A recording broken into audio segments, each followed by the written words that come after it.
The Florida Keys shimmer under the late afternoon sun, a string of emerald islands set against the deep blue of the Atlantic. It's here, on a weathered dock in Key West, where our story begins. Eleanor Davenport, 67, sits alone at the edge of the pier, her silver hair catching the golden light as she studies an old photograph. The image shows a magnificent white villa on a small private island, palm trees swaying around it like sentinels guarding paradise. "My father built Serafina Island in 1965, Eleanor says, her voice steady despite the emotion in her eyes. It was his dream, a self-sufficient paradise, completely isolated from the world. The photograph trembles slightly in her weathered hands. To understand this story, we need to go back to that summer of 1980, when billionaire inventor Howard Davenport, his wife Victoria, and their staff seemingly vanished from their private island retreat during a Category 4 hurricane. The Coast Guard search found nothing. No bodies, no wreckage, just an empty island with an intact villa, as if everyone had simply stepped out for a moment and never returned. The Coast Guard searched for weeks, Eleanor continues. They found the villa completely intact, beds made, tables set for dinner, even my father's reading glasses still on his desk, but everyone was gone. All 7 people, just gone. For years, theories abounded, a perfect kidnapping, an elaborate insurance scam, or perhaps they'd fled with Davenport's rumored technological breakthrough, a revolutionary energy system he'd been developing in secret. The case grew cold. The island, caught in legal limbo and rumors of being cursed, remained untouched. No heirs claimed it. No developers dared purchase it. Serafina became a maritime ghost story, a place sailors avoided, especially during storm season. "I was away at college when it happened," Eleanor says. "I spent years trying to get answers, but eventually I had to let go. The island was declared off-limits. Environmental protections, dangerous structures, insurance liability. Every avenue I tried to explore was blocked." As we drive along the coast, Eleanor points to distant shapes on the horizon. Serafina is out there just beyond those larger keys. For 40 years it's been sitting there empty. The story might have ended there. Another unsolved mystery in the annals of Florida's strange history. But 3 months ago, marine biologist Marcus Chen and his research assistant Olivia Reeves were forced to take shelter on Serafina during an unexpected storm. What they discovered has reopened a 40-year-old mystery and brought Eleanor back to the place she's avoided for decades. "We were tracking turtle migrations," Marcus explains as he joins us at a local cafe. His eyes show the disbelief he still feels. "The storm came out of nowhere. Our equipment was malfunctioning and we needed shelter fast. Serafina was the closest landmass." The image on Marcus's phone shows what greeted them. A pristine white villa, seemingly untouched by time, rising from a tangle of tropical vegetation. Solar panels gleam on the roof, looking oddly modern against the 1960s architecture. "We expected ruins," Olivia adds. "Instead, we found what looked like a functioning home. The power was on. There was running water. It was preserved somehow." The most disturbing discovery came inside the main house. The dining table was set for 7 people. A vintage record player had stopped mid-song. Howard Davenport's journal lay open on his desk, the last entry dated August 17, 1980, the day of the hurricane. But what sent chills down the researchers' spines wasn't what they found, but what they felt. "It didn't feel abandoned," Marcus says, lowering his voice. "It felt like someone had just stepped out. There were no cobwebs, no 40 years of dust. The clothes in the closets were preserved. The kitchen pantry had supplies, not rotted or expired. It was as if the place existed in some kind of bubble." Eleanor stares at the researcher's photos, her hand trembling slightly. "That's my father's watch," she whispers, pointing to an object on the desk in one image. "He never took it off. Why would it be there if he'd fled the island?" The discovery has sparked a new investigation. The FBI has quarantined the island, searching for evidence of what might have happened 40 years ago, and perhaps more importantly, who has been maintaining the villa all these years. Because someone has. The solar panels on the roof aren't from the 1980s. They're modern. Someone has been there, caring for Serafina Island, preserving it like a shrine or a time capsule.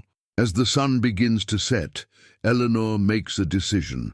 After decades of unanswered questions, she's going back to Serafina Island.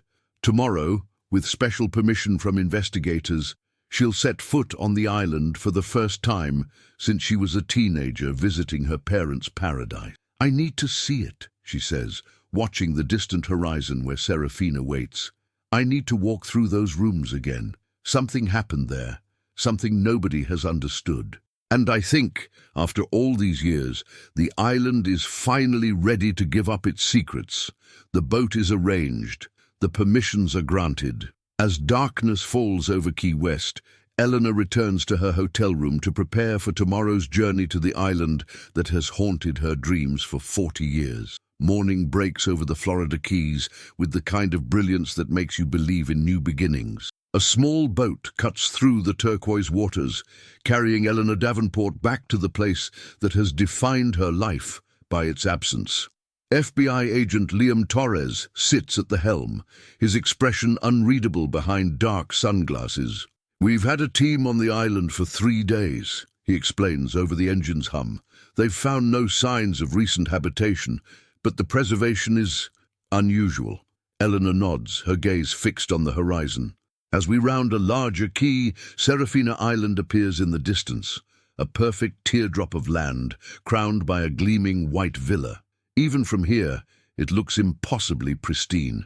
"That's not possible," Eleanor whispers. "The storms alone should have—" Her voice trails off as we draw closer. The dock extending from the island looks newly maintained, its wooden planks solid under our feet as we step off the boat. A stone path winds through lush gardens that show signs of careful cultivation, not 4 decades of abandonment. "This was my mother's garden," Eleanor says, touching a flowering hibiscus. "She loved tropical plants. These varieties, they shouldn't be here. They shouldn't have survived without care." Agent Torres makes notes, his professional demeanor occasionally slipping to reveal genuine bewilderment. "The power system is what's most confounding," he says. "It's a hybrid. Some components from the original 1980 setup, others much newer. The newest parts appear to be from around 2015. We approach the villa itself, a modernist masterpiece of white walls and sweeping curves, with floor-to-ceiling windows facing the ocean. The front door opens with a gentle push from Agent Torres. "We've processed the main areas for evidence," he tells Eleanor. "Feel free to look around." Eleanor steps inside, and for a moment, time seems to bend around her. The interior is exactly as the researchers described, immaculately preserved yet not quite frozen. There's the dining table, set for 7 with fine china and crystal glasses. A bottle of 1978 Bordeaux stands open, the wine long evaporated to a dark residue. "This was their last meal," Eleanor says, her fingers hovering over the table without touching anything. "August 17th, 1980. I spoke to my father on the phone that morning. He mentioned they were having a celebration dinner." She moves through the house like someone in a dream, pointing out details that only she would know. Her father's favorite reading chair, her mother's collection of seashells arranged on a windowsill, the vintage record player with Debussy's Clair de Lune still on the turntable. "Nothing makes sense," she murmurs. "If there was foul play, why is everything so perfect? If they left voluntarily, why leave everything behind?" We follow Eleanor to her father's study, the heart of the mystery. Howard Davenport was not just wealthy, he was brilliant, an inventor with patents that revolutionized energy storage. His desk remains as he left it, notebooks filled with equations and diagrams in meticulous handwriting. The last journal entry sits open, August 17th, 1980. "The storm is approaching faster than predicted. Victoria is worried, but I've assured her Serafina was built to withstand much worse. Tonight we celebrate, not just weathering this hurricane, But what comes after? If the final test is successful, everything changes. For everyone. Agent Torres points to a door behind the desk. That leads to his laboratory. It's the only room that shows signs of disturbance. The laboratory beyond is a stark contrast to the preserved perfection of the house. Equipment has been moved, some of it dismantled. An entire wall of components appears to have been removed. Whatever Howard Davenport was working on, it's no longer here. Someone took it, Eleanor says, her voice hollow. Whatever my father created, that's what this has always been about, hasn't it? As we explore further, the preservation of the villa becomes even more unsettling. In the master bedroom, Victoria Davenport's jewelry remains in its case. Howard's watches, worth millions, sit untouched except for the one missing from the collection, the one seen in the researcher's photograph on his desk. They weren't robbed, Agent Torres notes. At least not for valuables. In a smaller bedroom, clearly a guest room, Eleanor freezes. On the nightstand sits a small leather-bound book, a diary. She picks it up with gloved hands provided by Agent Torres. This belonged to Margaret Wells, my father's research assistant, she says, carefully opening the delicate pages. She was brilliant, MIT graduate, specialized in quantum physics. My father said she was the only one who truly understood his work. The diary's last entry is dated August 16, 1980. Howard believes it will work. The models are promising, but I have reservations about the stability factors. He's pushing too hard, too fast. Something about the approaching storm has him convinced this is the moment. I've voiced my concerns, but he won't be deterred. God help us if he's wrong. Eleanor closes the diary, her expression troubled. They were afraid. Whatever my father was working on, they were afraid of it. As afternoon approaches, we gather on the villa's expansive terrace overlooking the ocean. The view is spectacular. Endless blue stretching to the horizon, unmarred by time or tragedy. It's here that Eleanor notices something odd about the neighboring islands visible in the distance. Those developments weren't there in 1980, she says, pointing to the modern resorts dotting a nearby quay. You can see them clearly from here. Anyone maintaining this place would have seen 40 years of changes on the horizon. They would have watched the world transform while keeping this place frozen in time. The strangeness of it all settles over us like the approaching evening. Who would preserve a place so perfectly for 40 years, updating only what was necessary to maintain it? Who would care for gardens, replace solar panels, and keep a mysterious vigil over an abandoned island? As we prepare to leave, Eleanor pauses in her father's study one last time. Her eyes are drawn to a photograph on the wall, Howard and Victoria Davenport standing proudly before their island creation, arms around each other. There's something we're still missing, she says softly. My father wasn't just brilliant, he was methodical. He wouldn't have left without a message, something to explain. As the sun begins to set, casting long shadows across Serafina, Eleanor makes a decision that will change everything. I need to stay here tonight, she tells Agent Torres, alone. The FBI agent begins to protest, citing protocols and safety concerns. This was my home, Eleanor insists. Whatever happened here, I need to feel it without investigators and cameras. Just one night, please.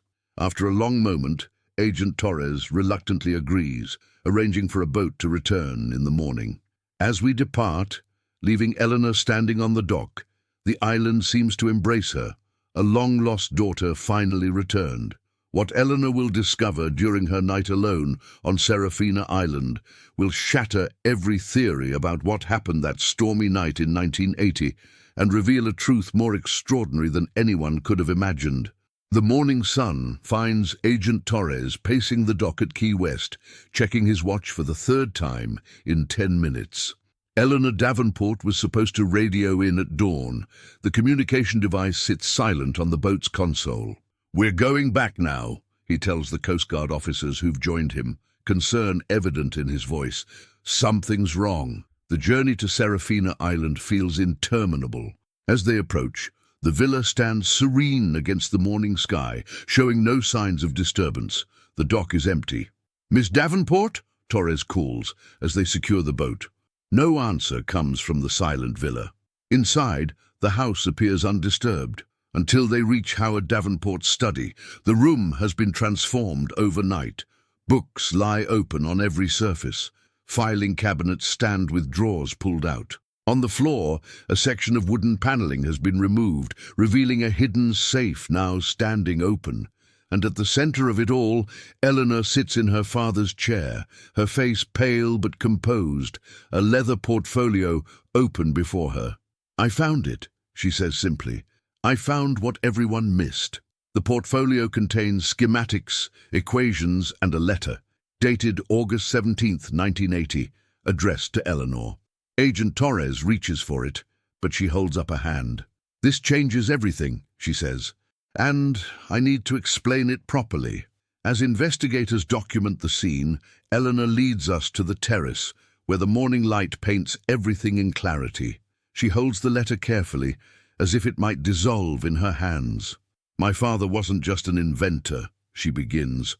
"What he was working on here wasn't just another patent or product. He believed he had discovered something that would change humanity forever." The letter, written in Howard Davenport's precise handwriting, tells an extraordinary story. In the late 1970s, his energy research had led him to discover an unexpected phenomenon, what he called temporal displacement fields. He theorized that with sufficient power, these fields could create a bubble of altered time. He wasn't building an energy system, Eleanor explains, her voice barely above a whisper. He was building a way to step outside of time itself. According to the letter, Howard had constructed a prototype in his laboratory. The approaching hurricane of August 1980 provided something he needed, an enormous electrical charge from lightning strikes to power his final test. What he didn't anticipate was how successful the test would be. "They didn't disappear," Eleanor says, looking out at the peaceful waters surrounding Serafina. "They're still here. They've always been here, just operating at a different temporal rate." Two, the theory as outlined in Howard's notes is mind-bending. The device created a field around the island that dramatically slowed time within its boundaries. For every year that passed in the outside world, mere minutes or hours passed on Serafina. "The preservation of this place isn't mysterious anymore," Eleanor continues. "For them, it's only been a few days since 1980. They've been living here, maintaining the place, continuing their lives, just at a fraction of our time rate." Agent Torres looks skeptical. "That's impossible. We've searched the island. There's no one here." Eleanor stands, newfound purpose in her movements. "You searched at our time rate. But if my father's calculations are correct, they're here, just moving so slowly we can't perceive them. To them, we would appear as blurs of motion, here and gone, in what seems like milliseconds." She leads us back to the laboratory, pointing to markings on the floor that investigators had dismissed as water damage. "These are calibration markers for the field generator. The device is still running. It has to be. And according to my father's letter, there's a way to synchronize with their temporal field. He built a fail-safe, a way for me to find them if anything went wrong." From the hidden safe, Eleanor has retrieved a small device that resembles a wristwatch. According to Howard's notes, it can temporarily adjust a person's temporal rate to match the field. "I'm going to see them," she says with quiet determination. "I'm going to see my parents again." The FBI agents protest, citing unknown dangers, but Eleanor remains resolute. "For 40 years, I've lived with not knowing. I've imagined every horrible scenario. If there's even a chance they're still here, still alive in their own time bubble, I have to try." Scientists are called in. Theoretical physicists examine Howard's equations with increasing excitement and disbelief. One of them, Dr. Eliza Huang from MIT, confirms what Eleanor already believes. "These equations, they're revolutionary but mathematically sound," Dr. Huang explains. "What he's describing violates no fundamental laws of physics. It's just, no one has ever approached temporal mechanics from this angle before. As preparations are made for what can only be described as a temporal synchronization attempt, Eleanor shares more from her father's letter. "My dearest Eleanor, if you're reading this, something has gone wrong with our return. The field was only meant to be temporary, a demonstration, a proof of concept, but the calculations are tricky, and time is not something to be trifled with lightly. We may have become trapped in our success. I've left this fail-safe for you. The synchronizer will allow you to step into our reference frame temporarily. There are risks, ones I cannot fully quantify, but I know my brilliant daughter will find us eventually, and when you do, perhaps together we can find a way home. All my love, across whatever distance of time separates us, Dad." 3 days later, after exhaustive safety preparations and against the strenuous objections of multiple government agencies, Eleanor Davenport stands in her father's laboratory, the synchronizer device strapped to her wrist. Cameras and sensors surround her, though the scientists warn that once she activates the device, she may disappear from their temporal reference frame entirely. 40 years, Eleanor says softly. "For me, it's been 40 years of questions. For them, perhaps just a few troubled days, wondering why their experiment went wrong." She looks at the assembled team with calm resolve. "I'm ready." With a silent prayer, Eleanor activates the device. For those watching, the effect is immediate and astonishing. She doesn't vanish or transform. Instead, she simply freezes, becoming as still as a photograph. According to the monitoring equipment, she's still there, still alive, but now operating at a dramatically slower time rate. For Eleanor, the experience is entirely different. The world around her seems to explode into hyperspeed. Investigators blur into streaks of motion, then vanish entirely as they rush from the room, in what seems like milliseconds. Sunlight strobes through the windows as days pass in moments. And then, as the outside world accelerates beyond perception, new figures begin to resolve in the room. A man stands at a control panel, silver-haired, but unmistakably Howard Davenport. Near him, a woman works at a computer terminal. 3 others move about the laboratory, adjusting equipment, checking readings. They move with purpose, but to Eleanor's perception, still somewhat slowly, as if walking through water. "Dad?" she whispers. Howard Davenport turns, his expression transforming from concentration to utter shock. "Eleanor, how?" Before he can finish, Eleanor is embracing him. 40 years of absence collapsed into a moment of impossible reunion. Victoria Davenport rushes over, her face frozen in disbelief. "You found us," Howard says, wonder in his voice. "You actually found us." The explanation comes quickly. The experiment worked too well. The temporal field stabilized at a rate far slower than intended, approximately $1,525,000 of normal time. For every year outside, about a minute passes on Serafina. They've experienced roughly 36 hours since 1980. "We realized what happened almost immediately," Howard explains, leading Eleanor through the villa where the rest of the staff, the chef, the housekeeper, and 2 research assistants, greet her with amazement. "We saw the search boats, but they came and went like lightning. We couldn't communicate, couldn't signal. We've been trying to reverse the field," adds Margaret Wells, the research assistant whose diary Eleanor found. "But the equipment needs components that don't exist in our time bubble." The revelation is stunning. 7 people, living in extreme slow motion relative to the outside world, maintaining their island home, continuing their research, watching sunrises and sunsets that pass in seconds from their perspective. "We see the outside world changing in blur," Victoria says, holding her daughter's hand tightly. "New buildings appearing on the horizon in what seems like minutes to us. Boats that streak past too fast to signal. It's been an adjustment." Eleanor's synchronizer has limited power. She has perhaps an hour in their temporal reference frame before she must return to normal time. As the minutes tick by, Howard reviews her retrieval of his hidden notes with pride. "I always knew you'd figure it out," he says. "You were the brightest child, always seeing patterns others missed." Together, they formulate a plan. With Eleanor as their bridge between time frames, they can acquire the components needed to reverse the field. Howard believes they can bring everyone back to normal time, though the adjustment will be profound. The world has changed so much, Eleanor tells them, describing 4 decades of transformation. Technology, politics, climate, everything's different. But you're there, Victoria says simply. That's enough reason to come back. As her time grows short, Eleanor makes a promise. She will return with the necessary equipment. She will help bring them home.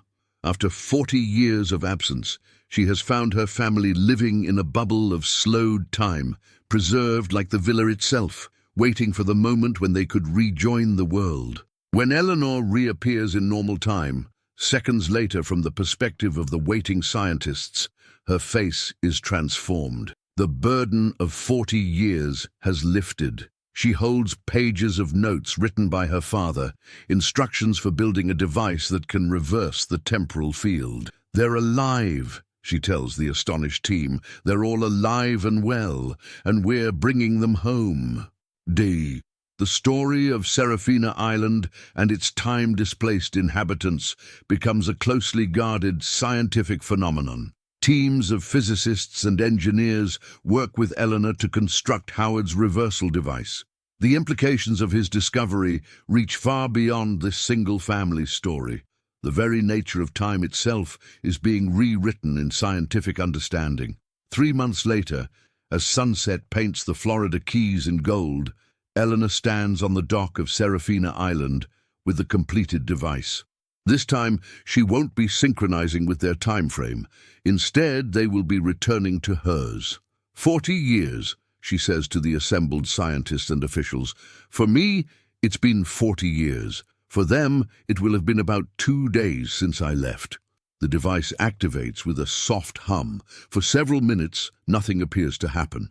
Then slowly, 7 figures begin to materialize on the villa's terrace, not appearing out of nowhere, but rather seeming to accelerate from imperceptible stillness to normal movement.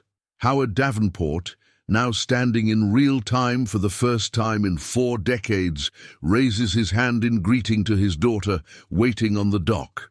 Behind him, Victoria and the others look around in wonder at the world they've rejoined, a world that has moved on without them, that has changed beyond recognition, but that has never forgotten them. As the sun sets on Serafina Island, a family separated by time rather than distance finally comes home.